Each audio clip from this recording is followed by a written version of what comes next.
The relentless Montana wind carved invisible patterns across the barren landscape, much like time had etched deep lines on Eleanor Mitchell's weathered face. At 63, the retired geologist had spent decades mapping the contours of these rugged mountains, finding solace in their unchanging presence while her own life remained fractured by an unhealed wound. 20 years had passed since her younger brother Michael vanished without a trace during a climbing expedition in these very mountains, a disappearance that local authorities had eventually filed away as another wilderness casualty, but which Eleanor knew held deeper secrets. Her cabin, perched on the edge of Blackwater Valley, stood as a testament to her self-imposed exile. Maps covered nearly every wall, marked with red pins and scribbled notes. Her personal investigation that had consumed 2 decades of her life. The morning light filtered through dusty windows as Eleanor studied her brother's last known route for the 1,000th time, the coffee in her mug long cold. The knock at her door was so unexpected that she initially mistook it for a branch hitting the side of the cabin. "Eleanor Mitchell?" The young man standing on her porch couldn't have been more than 30, with alert hazel eyes that immediately assessed her and the cabin behind her. "I'm Nathan Reed, investigative journalist with the Atlantic Inquiry. I've been working on a series about unsolved disappearances across America's wilderness areas." Eleanor's hand tightened on the doorframe. "I don't talk to reporters. I made that clear years ago." "I understand your reluctance," Nathan said, not stepping back despite her obvious hostility. "But I've uncovered some information about similar disappearances in this region during the late 90s, patterns that don't add up." He paused, letting his words hang in the air. "Including your brother's case." Something in his tone, a certainty beyond mere journalistic bravado, made Eleanor hesitate. 20 years of dead ends had taught her skepticism, but also desperation. "You have 5 minutes," she finally said, stepping aside. Inside, Nathan's eyes widened at the wall of maps and photographs. "You've been conducting your own investigation all these years." "It's not an investigation anymore," Eleanor replied, her voice hollow. "It's a memorial." Nathan placed a leather portfolio on her cluttered table. "I think it might become an investigation again." "No." He spread out several newspaper clippings, police reports he shouldn't have had access to, and a series of photographs showing 3 different men. These 3 hikers disappeared within a 100-mile radius between 1997 and 2001. Your brother wasn't the only one. Eleanor's fingers trembled as she touched the photographs. The authorities said they were isolated incidents, wilderness mishaps. "That's what they wanted everyone to believe," Nathan countered, his professional detachment momentarily slipping to reveal genuine indignation. "But I found connections. The same ranger station filed all 3 reports, the same investigating officer who conveniently retired to Florida afterward. And this." He pulled out a final photograph. A group of men standing beside official-looking vehicles, their faces partially obscured.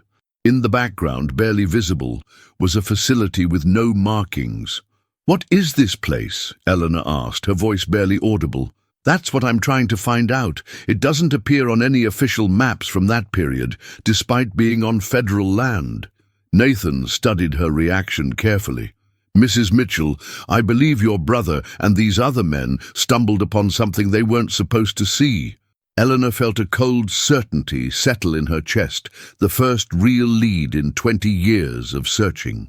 "You didn't come all this way just to share theories with a reclusive old woman." Nathan's expression softened slightly. "I need your knowledge of these mountains, and you need my resources and contacts. Together, we might finally get answers." As the wind howled outside, Eleanor faced the young journalist whose ambition might reopen wounds she'd spent years trying to cauterize, or finally bring her the closure she'd been denied. The weight of Michael's memory pressed against her conscience. She'd failed to protect him in life. Perhaps she could still vindicate him in death. "Tomorrow," she said finally. "We'll start at dawn. But understand this. I'm not doing this for your story. I'm doing this for Michael." Nathan nodded, understanding the unspoken boundary. "For the truth, then." Neither of them realized that their conversation wasn't as private as they believed. On a ridge half a mile away, a figure lowered high-powered binoculars and reached for a satellite phone. Some trails were meant to stay erased, and they had been assigned to ensure exactly that. The early morning mist clung to the valley as Eleanor and Nathan began their ascent along the ridge trail. Eleanor moved with surprising agility for her age, her body remembering the paths even as her breath came harder than it once had. She'd spent the night reviewing old journals and maps, pulling them from boxes long untouched, while Nathan had made cryptic phone calls from his vehicle, his voice too low for her to overhear. Michael was an experienced climber, Eleanor explained as they hiked, pointing to a distant outcropping. His last radio check-in came from that point. He mentioned unusual activity in the valley below, lights and vehicles where none should be. He planned to investigate before returning to base camp. Nathan photographed the area with a professional camera, and nobody questioned why a skilled outdoorsman would suddenly vanish. They did initially, Eleanor admitted, her voice tight with old anger. But when the Forest Service and county sheriff took over the search from local volunteers, everything changed. The focus shifted to portraying Michael as reckless, possibly delusional from altitude sickness. His observations were dismissed as hallucinations. They reached a plateau where Eleanor paused, withdrawing a faded photograph from her pocket. It showed a younger version of herself beside Michael, both smiling broadly against the backdrop of these same mountains. He was the careful one between us, always triple-checking his gear, planning for contingencies. The narrative they created wasn't just wrong, it was deliberately false. Nathan studied the photograph, noting the physical similarities between the siblings, the same determined set of the jaw, the same penetrating gaze. Did Michael keep any records? Journals, photographs from his expeditions? Eleanor's expression shifted. "Follow me." She led him off the main trail to a small natural alcove beneath an overhanging rock. With practiced movements, she located a nearly invisible crevice and extracted a weatherproof container. This was our dead drop. We used it since we were kids, our secret place. After the official search ended, I came here hoping— Her voice faltered. This was waiting. Inside the container was a small notebook with water-damaged pages and a disposable camera, its film never developed. "He left these for you to find," Nathan whispered, understanding dawning on his face. "I brought the film to a photo lab in Missoula," Eleanor continued, "but when I returned the next day, there had been a fire. All customer materials were destroyed." Her eyes met Nathan's. "That's when I knew Michael had seen something significant, something worth destroying evidence over." Nathan carefully examined the notebook. Though many entries were rendered illegible by water damage, fragments remained, coordinates, sketches of unfamiliar structures, and cryptic references to Project Silverfish. "This is exactly what we need," Nathan said, excitement bleeding into his professional demeanor. "These coordinates, they match the location of that unmarked facility in the photograph I showed you." Eleanor's expression hardened. "For 20 years I've tried to make sense of these fragments, but every lead dried up, every official record came back heavily redacted or missing entirely. How do you expect to succeed where I've failed?" Nathan hesitated, then reached into his pack and withdrew a small recorder. "Because of this, 2 months ago, I interviewed a former Forest Service employee on his deathbed, Walter Kramer. He was stationed in this region during the late 90s. He pressed play, and a frail voice emerged from the device. "They told us it was a matter of national security, classified research facility. Anyone who strayed too close was to be redirected, their information logged. But those hikers, they saw too much. I didn't know what would happen to them. I just followed orders, changed the reports." Eleanor's face drained of color as the recording continued, detailing how sightings were systematically discredited and evidence tampered with. "They buried the truth," she whispered, decades of suspicion finally confirmed. "Walter gave me names before he died," Nathan explained, "including someone still working in the Department of Interior who's willing to talk, anonymously. As they descended toward Nathan's vehicle, Eleanor noticed something that made her freeze. Fresh boot prints in the mud, too large to be theirs, following their path at a distance. "We're being watched," she murmured, gesturing subtly toward the tracks. Nathan's expression darkened. "We need to move quickly. My contact is meeting us tonight in Blackwater, a public place." Back at Eleanor's cabin, they found the door ajar, though Eleanor was certain she had locked it. Inside, nothing appeared disturbed at first glance, but Eleanor's experienced eye noted subtle differences. Maps slightly realigned, the dust pattern on her desk disrupted. "They know we're getting close," Nathan said, his earlier confidence now tempered with genuine concern. Eleanor moved to a floorboard near the fireplace and pried it up, revealing a small safe. They didn't find this. From inside, she withdrew a sealed envelope. "Michael mailed this to my university office the day before he disappeared. I was on a research expedition in Alaska. It waited in my mailbox for weeks." Inside was a single photograph showing what appeared to be a cave entrance with unusual modifications: metal framing, security cameras, and a keypad entry system. Scrawled on the back in Michael's handwriting, "Not natural, not abandoned, government vehicles, armed guards. What are they hiding?" Nathan stared at the photograph. "This changes everything. We need to get this information somewhere safe now." As night fell over the mountains, they drove toward Blackwater, unaware that their discovery had triggered alerts in systems far beyond the reach of ordinary journalists or retired geologists. 2 decades of careful concealment were beginning to unravel, and those responsible wouldn't allow that to happen without a fight. The Bluebird Diner in Blackwater hadn't changed in 30 years. The same cracked vinyl booths, the same flickering neon sign, the same smell of coffee and grease that somehow felt like home to Eleanor, despite everything. At 9:30 p.m., the place was nearly empty except for a lone trucker at the counter and an elderly couple in the corner booth. Nathan checked his watch again. He should be here by now.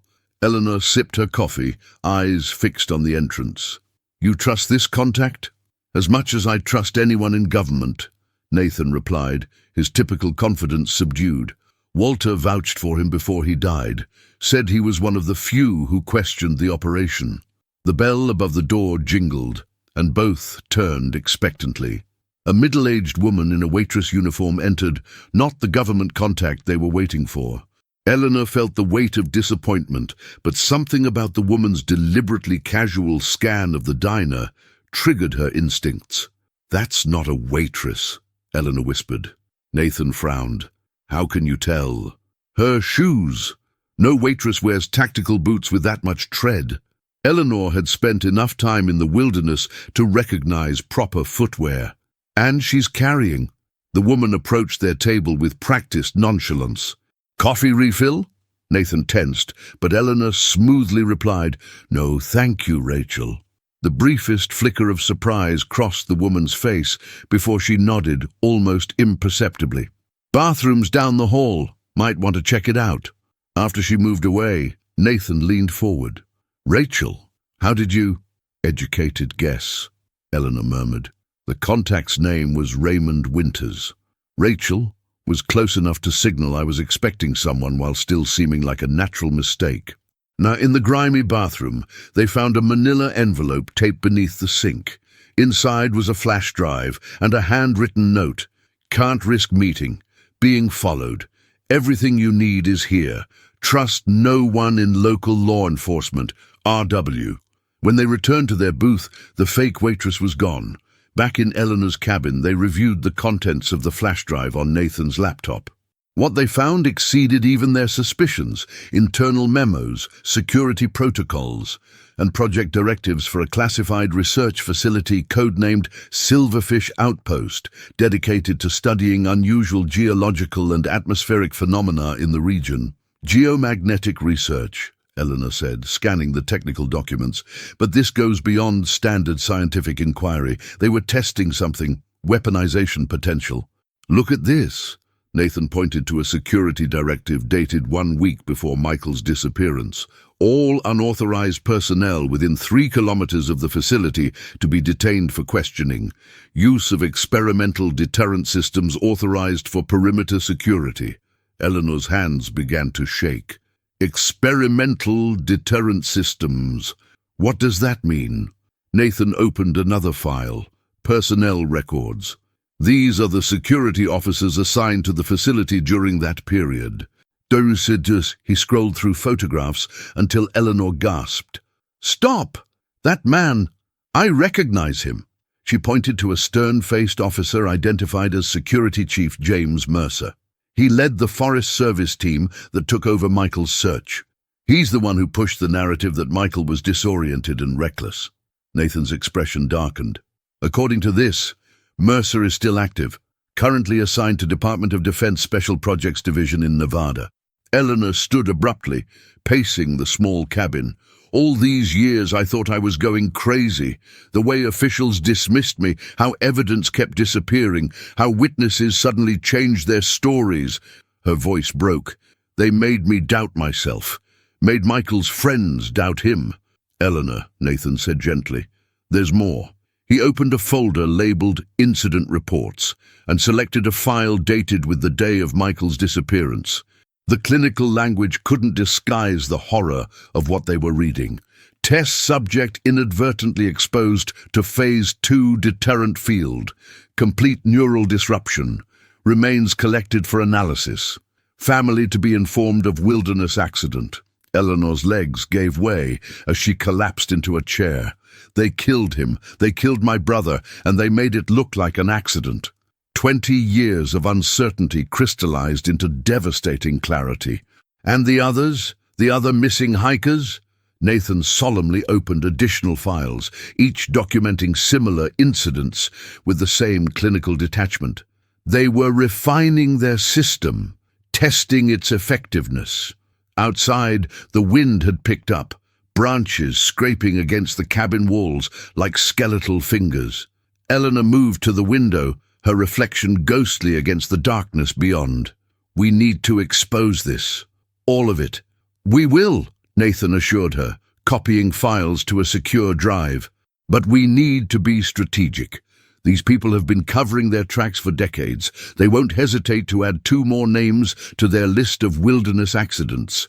As if summoned by his words, headlights swept across the cabin windows, vehicles approaching along the remote access road. Too many to be coincidence, too coordinated to be innocent. "They found us," Eleanor said with strange calmness. She moved with sudden purpose, gathering essential items, the flash drive, Michael's notebook, her most detailed maps. "There's a maintenance trail behind the cabin. It's not on any official maps. We can use it to reach the old mining road." Nathan hurriedly packed his equipment. "How did they find us so quickly?" Eleanor's expression hardened. "Maybe your contact wasn't as trustworthy as you thought. Or maybe..." She glanced at his equipment. "Check your devices, all of them." Understanding dawned on Nathan's face as he examined his camera, finding a tiny transmitter expertly concealed within the battery compartment. "They've been tracking us from the beginning." Eleanor wasn't surprised. 20 years of paranoia had prepared her for this moment. They wanted to know how much we knew, who else was involved. She moved to the fireplace and triggered a hidden mechanism, revealing a small compartment containing a revolver. Michael wasn't the only one who planned for contingencies. As vehicles surrounded the cabin and flashlight beams began probing through windows, Eleanor led Nathan through a concealed cellar door. The tunnel beyond, a relic from the cabin's original construction as a Prohibition-era way station, would give them the head start they needed. "This isn't just about justice for Michael anymore," Eleanor whispered as they moved through the narrow passage. "It's about all of them. Everyone they've silenced." Nathan nodded grimly, the weight of what they carried, both physically and metaphorically, settling on his shoulders. The truth about Project Silverfish would come to light, but first they needed to survive the night. Above them, men in tactical gear breached the empty cabin, finding only cold coffee cups and a wood stove still warm to the touch. Dawn broke over the eastern ridge as Eleanor and Nathan reached the abandoned Blackwater mine, their breath forming clouds in the cold mountain air. The night's desperate journey through undergrowth and across stream beds had left them exhausted but alive, and more importantly, with their evidence intact. My old research colleague Simon maintains this place as an off-grid outpost, Eleanor explained as she unlocked the heavy door to what appeared to be a derelict mining office. No electricity signature, no phone lines, no internet, invisible to anyone not looking directly at it. Inside, the building revealed its secrets: solar-powered batteries, ham radio equipment, and basic amenities. Nathan immediately connected his satellite phone to an external antenna. "I need to reach my editor. The evidence needs to be transmitted to multiple secure locations." Eleanor watched him work, her mind still processing the revelations of the past 24 hours.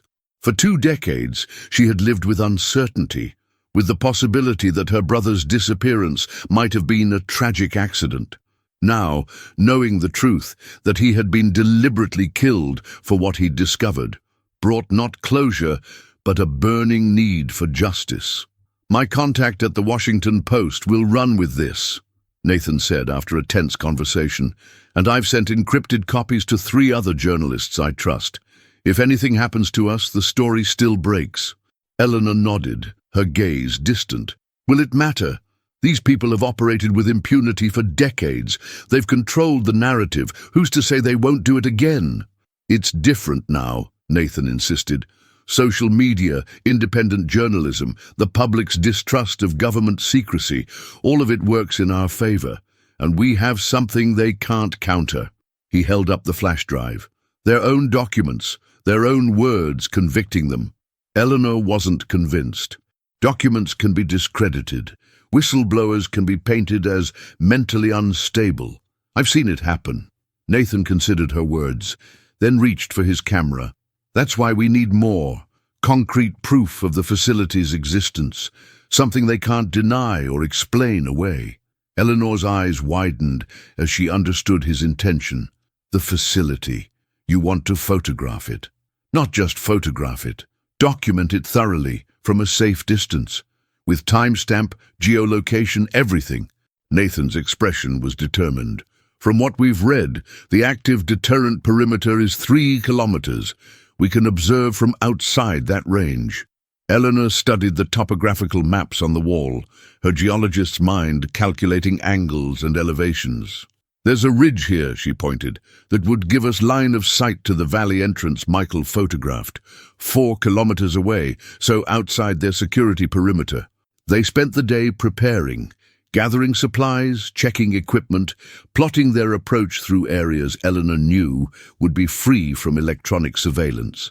As sunset approached, they set out, moving silently through the forest paths Eleanor had mapped decades earlier.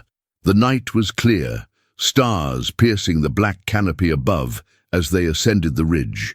Near the summit, Eleanor suddenly raised her hand, signaling Nathan to stop. Ahead, a faint light flickered through the trees. "We're not alone," she whispered. They approached cautiously until they could make out a small campfire and a solitary figure seated beside it. Eleanor's breath caught in her throat as recognition dawned. "It's Simon." Her old colleague looked up as they approached, unsurprised. "Took you long enough," he said, his weathered face lined with both age and worry. "Your cabin was all over the police scanner. Dangerous fugitives, apparently." "How did you know we'd come here?" Nathan asked suspiciously. Simon gestured to the ridge. "Because it's the logical vantage point, and because Eleanor and I discussed this possibility years ago, when she first suspected Michael's disappearance wasn't an accident." Eleanor knelt beside her old friend. "You believed me, even when everyone else thought I was obsessed, delusional." "I knew Michael," Simon said simply, "and I knew you. Neither of you were the type to make mistakes in the wilderness." He reached into his pack and withdrew a folder. "I've been compiling my own evidence. Atmospheric anomalies, unusual electromagnetic readings, equipment failures that correspond with the locations in your brother's notes." Nathan examined Simon's data with growing excitement. This corroborates everything on the flash drive, scientific proof that something unusual was happening in this region. As night deepened, they reached their destination, a rocky outcropping with a clear view of the valley below. What they saw confirmed their worst suspicions and greatest hopes. Nestled within the natural contours of the landscape, partially concealed by camouflage materials, stood a complex of buildings with government vehicles parked outside. Security lights illuminated a perimeter fence, and thermal imaging revealed armed guards patrolling at regular intervals. "It's still active," Eleanor whispered, her voice a mixture of vindication and horror. "After all these years." Nathan methodically documented everything: long-range photographs, video recordings, sensor readings from equipment Simon had brought. "This is irrefutable," he said. "They can't deny this exists, and once we link it to the documents—" Eleanor studied the facility through binoculars, her thoughts with Michael. Had he stood in a similar position, unaware of the danger as he documented what should not exist? Had he felt the same sense of discovery before it turned to terror? As dawn approached, they gathered their evidence and began their descent. The story would break within hours, a comprehensive exposé of illegal experimentation, civilian deaths disguised as accidents, and decades of government cover-up. For Nathan, it represented the pinnacle of investigative journalism. For Simon, vindication of scientific integrity. For Eleanor, a bittersweet fulfillment of her promise to find the truth about Michael's fate.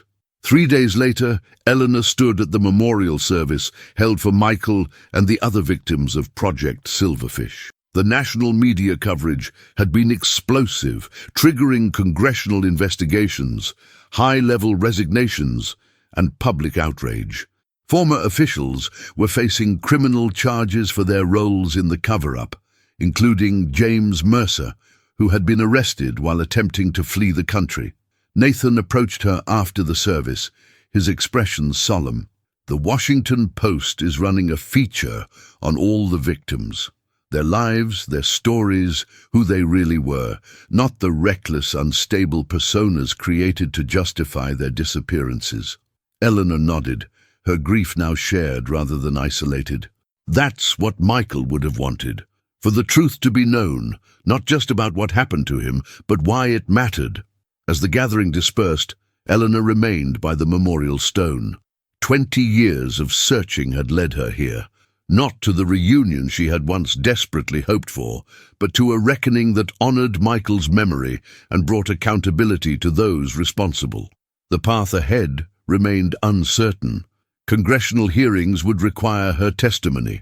Documentaries wanted her perspective. Families of other victims sought her counsel and support. The trail that had been deliberately erased was now permanently marked, visible for all to see. Eleanor placed her hand on the cool stone of the memorial. "We found the truth, Michael," she whispered. "They couldn't erase you after all." Above her, an eagle circled in the clear blue sky, free, vigilant, enduring. Like the truth they had fought to uncover, it could not be contained or denied any longer. And in that knowledge, Eleanor finally found a measure of peace.